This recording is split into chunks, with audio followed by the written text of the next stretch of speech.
Olá a todos e todas, para quem ainda não me conhece, chamo-me Célia Lopes. Aos mais antigos e aos novos, espero que estejam verdadeiramente bem e que este vídeo vos encontre com muita saúde e muita energia para assistirem a mais um vídeo deste que é o canal mais interativo de Direito. Bem, no vídeo de hoje vou então dar sequência a alguns conceitos introdutórios de teoria geral do direito civil iniciados no último vídeo, nomeadamente noção jurídica de coisa, classificação das coisas imóveis, categoria das coisas imóveis, coisas fungíveis e não fungíveis, coisas futuras e coisas compostas e, por fim, coisas principais e acessórias. Sem mais delongas, vamos lá começar. Bem, quanto ao primeiro ponto deste vídeo, que é a noção jurídica de coisa, primeiramente importa referir que, num sentido corrente e amplo, coisa é tudo o que pode ser pensado, ainda que não tenha existência real e presente. Agora, no sentido físico, coisa é tudo o que tem existência corpórea, portanto, ou pelo menos é suscetível de ser captado pelos sentidos. Relativamente ao sentido jurídico de coisa, há que considerar o artigo 202 do Código Civil, onde se contém a seguinte definição: diz coisa tudo aquilo que pode ser objeto de relações jurídicas, diferente dos restantes sentidos já mencionados. Agora, podemos definir as coisas em sentido jurídico como os bens ou entes de caráter estático, desprovidos então de personalidade e não integradores de conteúdo necessário desta, suscetíveis de constituírem objeto de relações jurídicas, ou pelo menos toda a realidade autónoma que, não sendo pessoa em sentido jurídico, é dotado de utilidade e suscetibilidade de denominação pelo homem. Dito isto, conclui-se que os bens de caráter estático, carecidos de personalidade, só são coisas em sentido jurídico quando puderem ser objeto de relações jurídicas.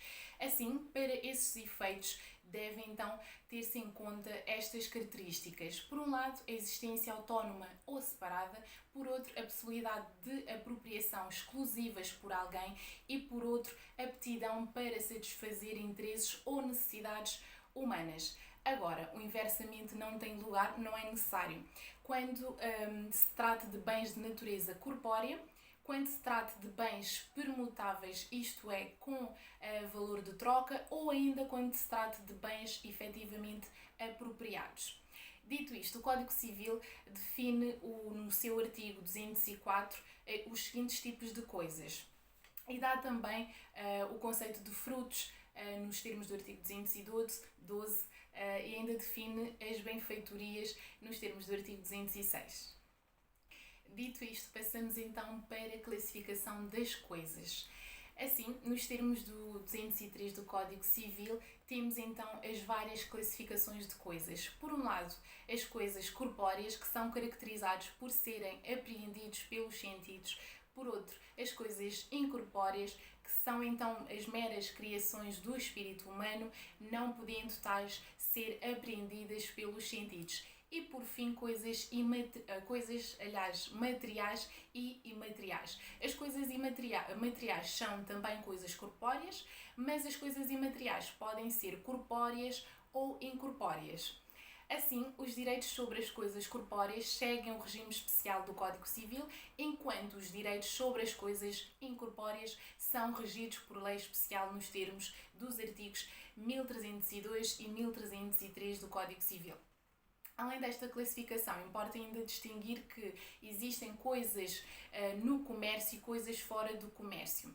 Coisas no comércio são aquelas consideradas suscetíveis de apropriação privada, enquanto que coisas fora do comércio são aquelas que escapam à apropriação privada.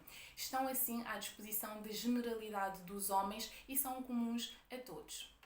O professor Castro Mendes vem neste sentido referir que são bens potencialmente dominiais que ainda não estão em poder do Estado.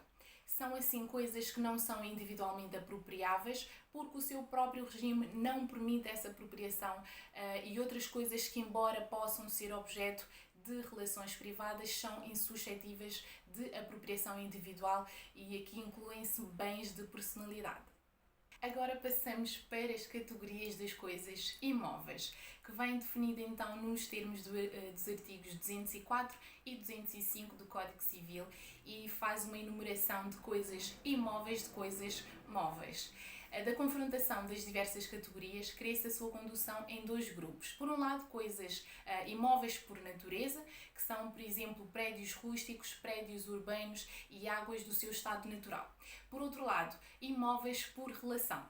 Não sendo em si imóveis, portanto, tem essa categoria por disposição e por isso encontramos aqui realidades que criam em si mesmas a natureza das coisas móveis. Assim, a classificação dessas coisas móveis como imóveis vem, de certa forma, uma relação que mantém com determinadas coisas imóveis, resultando daqui duas consequências.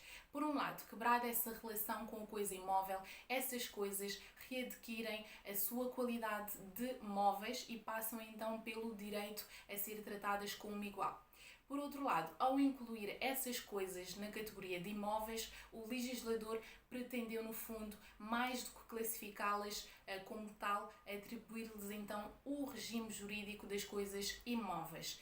Assim, para essas coisas, o melhor que havia a fazer era dizer-se que seriam coisas móveis, sujeitas então ao regime de coisa imóveis. Temos, por um lado, o prédio rústico, que é uma parcela delimitada de solo terrestre, e as construções existentes que não tenham autonomia económica. Outro exemplo é o prédio urbano, em que qualquer edifício incorporado no solo, com caráter de estabilidade e permanência e os terrenos que lhe serviam de logrador. Portanto, o elemento essencial do prédio urbano aqui é então o edifício e não havendo, no entanto, qualquer definição legal de edifício. O Código Civil, neste sentido, vem adotar a solução de não admitir a classificação de prédios mistos. Os prédios rústicos abrangem, sim, também as construções de que neles existem quando estas não tenham autonomia económica. Já nos prédios urbanos incluem-se também os logradores. São assim ainda indicados como coisas imóveis as partes integrantes dos prédios rústicos e urbanos. E esta definição de parte integrante resulta do artigo 204, número 4 do Código Civil. Agora passamos para a categoria das coisas móveis. Aqui, os bens móveis escapam à classificação habitual, taxativa, podendo ser móveis, por exemplo, por natureza, relação ou ainda em posição legal.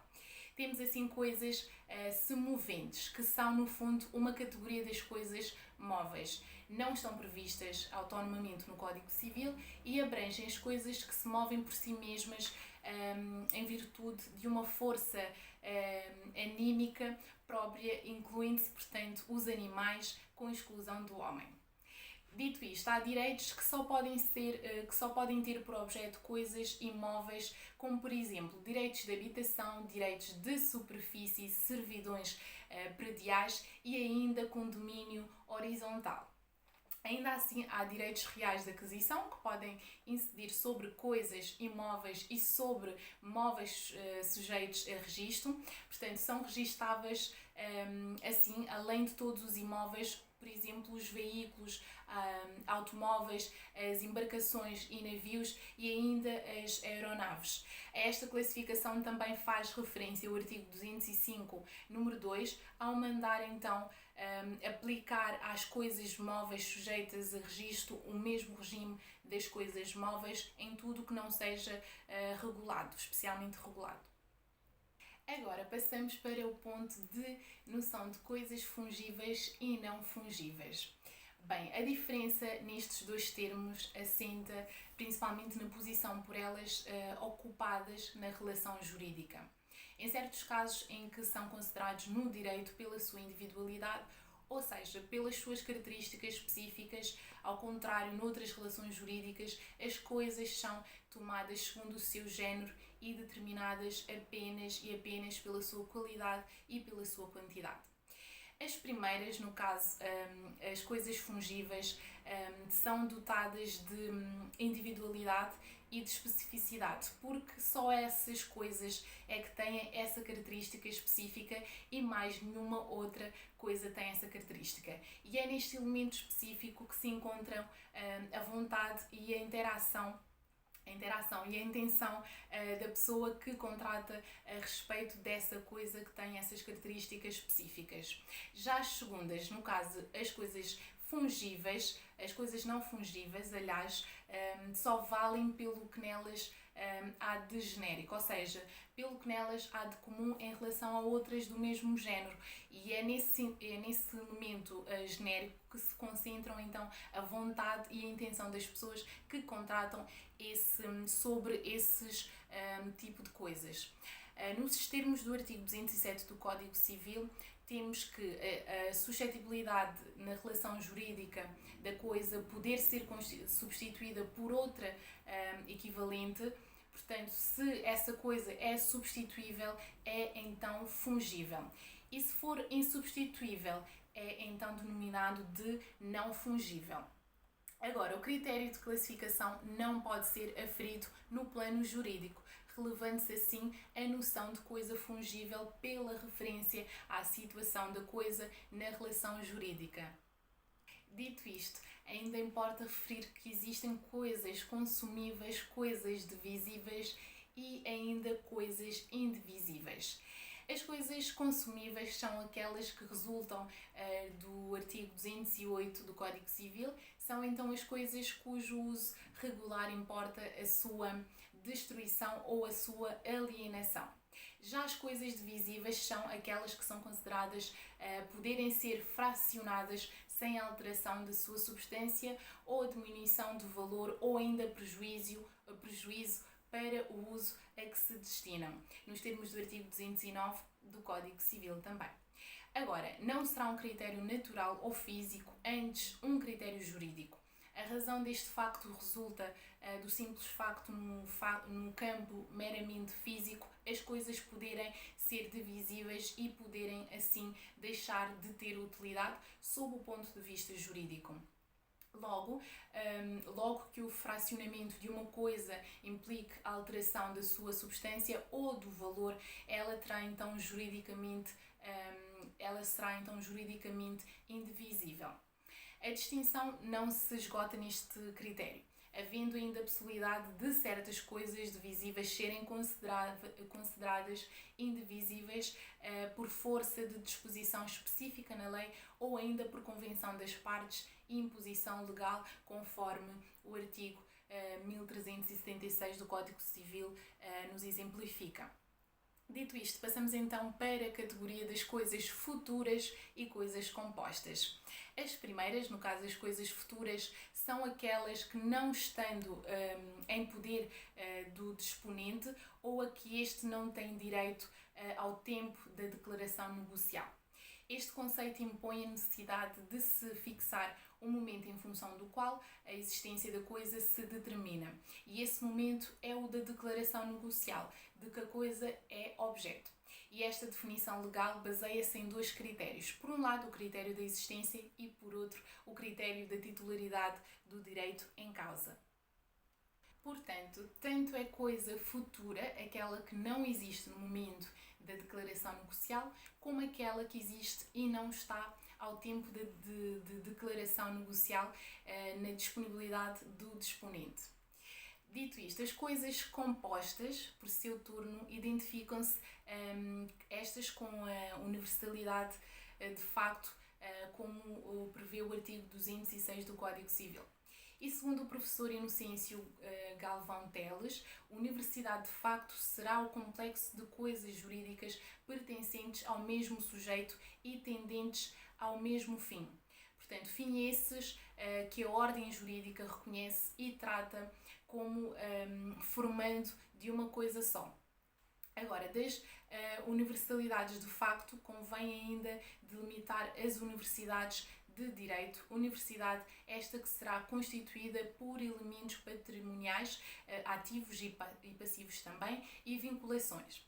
As universidades, de facto, serão então aquelas que são constituídas por bens e por elementos patrimoniais ativos, tendo como principais características uma unidade de tratamento do conjunto e autonomia jurídica dos elementos. Dito isto, temos a circunstância de um conjunto poder ser tomado autonomamente em si mesmo, traduzindo individualidade para além dos seus próprios elementos, acarretando assim uma consequência de alteração dos elementos da universalidade.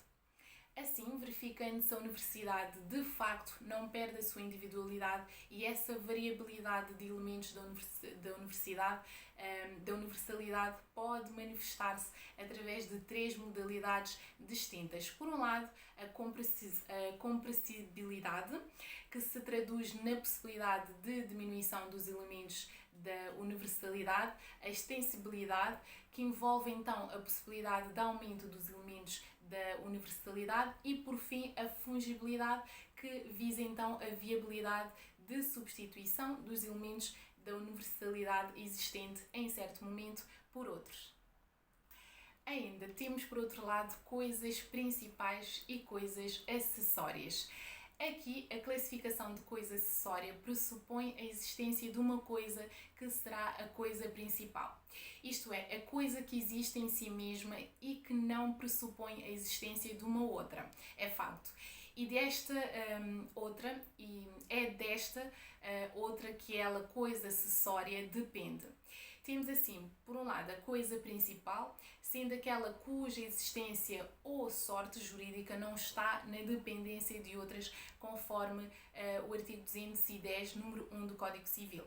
E temos, por outro lado, coisas acessórias, ou então pertenças. São então as coisas móveis que, não constituindo partes integrantes, ao contrário de coisa principal, estão afetadas por forma duradoura ao serviço ou de uma outra. Assim, parte integrante é toda coisa móvel ligada materialmente ao prédio com caráter de permanência. Sendo assim, a ordem das consequências decorre do próprio conceito de parte integrante, conforme o artigo 204, número 3 do Código Civil, que a coisa acessória não pode estar ligada materialmente com caráter de permanência à coisa principal, e ainda significa que a coisa acessória não pode ser um elemento da coisa principal. Importa ainda sublinhar que o elemento positivo do conceito de coisa acessória encontra-se na última parte do artigo 210, número 1 do Código Civil. E esta afetação pode ser de ordem económica ou de ordem estática, mas também pode ser de uma ordem jurídica. De todas as coisas que revestem estas características, se podem entender como acessórias, porque o artigo 210, número 2 do Código Civil, nos impõe a necessidade de estabelecer então uma restrição nas coisas que, embora em abstrato, caibam nas restrições do número 1 do mesmo artigo. A razão reside essencialmente no facto deste preceito determinar que as coisas acessórias não seguem os princípios dos negócios respeitantes a estas, salvo disposição em contrário, obviamente. Agora, segundo o professor Castro Mendes, nesta temática, sublinha que devem ser estabelecidas na noção do artigo 210, número 1 do Código Civil, duas principais distinções. Portanto, há que distinguir, por um lado, que existem coisas acessórias com valor autónomo, desafetáveis da coisa principal, e coisas acessórias sem valor autónomo ligadas à coisa principal, mas só economicamente no seu ver. Assim, pode ainda haver lugar a alguma censura a este preceito se identificarem as coisas acessórias com pertenças. Por fim, as pertenças são as coisas móveis em sentido restrito, conforme nos põe o artigo 210, número 1 do Código Civil. Assim, não têm, portanto, valor autónomo e não podem ser destacadas da coisa principal, sob pena desta ficar prejudicada na sua utilidade normal. E neste sentido, é então necessário que a coisa móvel se encontre afetada à coisa principal, sendo que se tratará de uma afetação de destino, distinguindo-se só por isso da ligação material que se verifica nas partes componentes e nas partes integrantes. E voilà, chegamos ao fim de mais um vídeo. Muito obrigada por estarem desse lado. Já sabem, se ainda não se subscreveram ao canal, façam-no agora. Ativem o sininho de forma a receberem todas as notificações de novos vídeos, todas as sextas-feiras. Portanto, de forma também a estarem atualizados. Podem partilhar este vídeo com os vossos amigos ou alguém que achem que precisa de conhecimentos jurídicos, estar a par do mundo jurídico. Vemo-nos no próximo vídeo. Fiquem bem!